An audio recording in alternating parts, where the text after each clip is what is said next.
and then this weekend ended well with a big win before the bye. We destroyed the Tennessee Titans 42-19. Hey, JD5 looked good. The run game looked good. Looked like we got a home run hitter in the backfield, Will. Look, Terry got his a couple touchdowns. I mean, our defense looked nice. Will, let's talk about it, man. This is what we needed after that devastating loss to the Cowboys. You said it perfectly. This is what we needed because we were coming off 3 straight losses, and the last thing we wanted to do was lose before the bye. You never want to lose before your bye. It just leaves a sour taste in your mouth. But then the fact that we had 3 losses, 2 of them were okay. The last one against Dallas, it was like, this is not right. So you kind of got a little worried, like, what's happening here? Right. They took care of everything, Now you get to get some time away, and you're feeling good about the team because that was a dominant performance, the likes that we're not used to seeing in DC. It was nice. And then, I mean, every question got answered. Can we get it to Terry McLaurin? Because obviously, you go back to the Eagles game, we only had 1 reception. We had talked about we got to get to him. That happened. Is B-Rob healthy? Now we know Eckler's out. Can he take over the game? He proved those holes were there. He was gashing them, and he has that extra gear, to take it to the house. And then Janae asked me just last night, is JD5 healthy? He looked healthy this week. Yeah. He really did. I mean, he was going through his reads. He even ran a little bit. I will say, maybe it's just me, but he's not as fast as maybe that in the beginning. He had that quick twitch and get up and go. This one, it's more, a steady pace. I watched a couple of runs. Who knows? I know he's kind of thinking the NFL hit, so he's kind of thinking about, I don't want to get hit. Let me just do what I need to do. But it was really good to see a collective win, offense, defense. We all came together.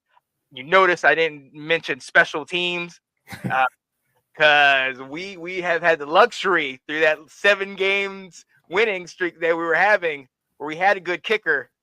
And then ever since Seibert got hurt, Zane, you had the 1 game. You fooled us.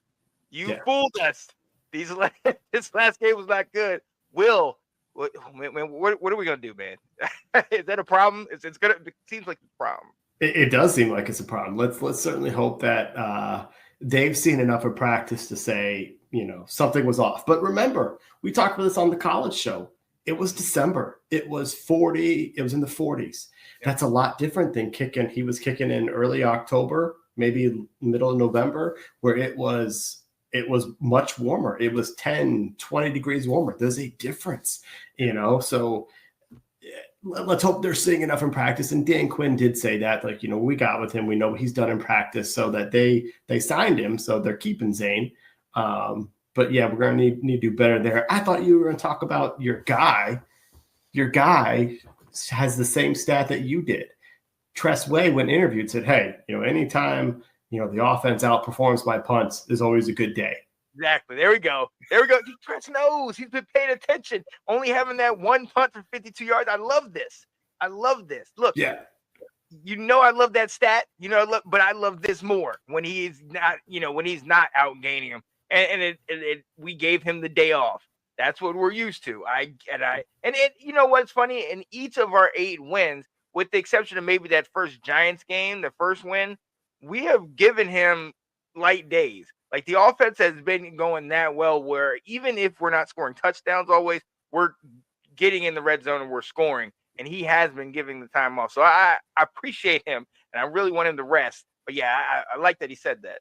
Yeah, no, it's too funny. As he was getting interviewed with that and said that this week, I was like, oh my gosh, this is your segment. This is one of your stats of every single game, and Tress is right there with you. but no, you talked about the game. JD5 got back on track, 25 of 30, 3 touchdowns, 200, only 200 yards. He didn't have to do much. He tried to go deep to Terry once, it didn't work, but because our run game took over. And that's what we had talked about, is how are we having success earlier in the season? We were having such a strong run game. we weren't having to rely on this pass attack, and it happened again.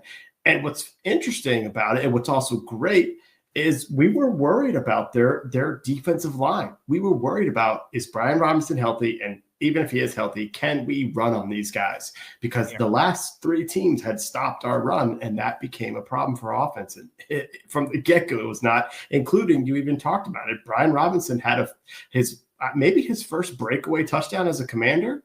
Yeah, I mean, where he was definitely separating from the defense, and like I was saying, you definitely looked like he had that extra gear, and it showed us 2 things. One, maybe he's not hurt, he's back.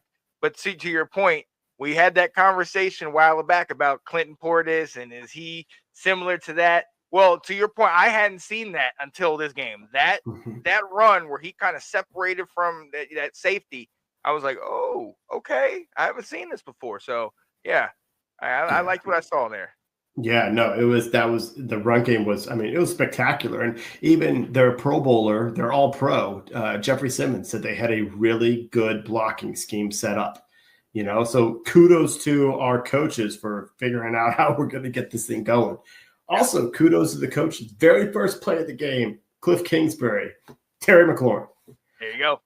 There's people talking about, afterwards saying like, oh, was this the big old FU to everyone who's been telling him he doesn't get the ball to Terry? Oh, okay, here you go. The very first play of the game, we're going to run a screen to him to kind of shut us all up. But look what he did. 8 catches, 73 yards, 2 touchdowns. The first touchdown was maybe the second. The diving one, it was a slant. It was a great throw. It was a great catch by Terry. It was just a tremendous play. It's like you said, just throw him the ball. Yeah, right. Get it to him. And you can see they're in sync. They're on the same page. This is what Terry's been wanting and wishing for. I mean, he even seems happier and chippier in his interviews and all that stuff. And it feels good, especially now because of that. And that was the other thing I was going to say, Cliff, because all eyes were on him. We talked about it on the show last week. He really, the way he called this game, really, was kind of more of an FU than even just the first play. It was kind of like, let's go. And even, late in the game, we're up 35-13. The game's pretty much over. Let's still turn it up and keep going down the field. So I'm very impressed by that. Our defense did great, did what they needed to do as well. Complete game. This was it. Outside of the kicker, this was a complete game. And like you said, big win right before the bye. It's what we needed. Now let's get rested up because we need that going into the home stretch. Yep.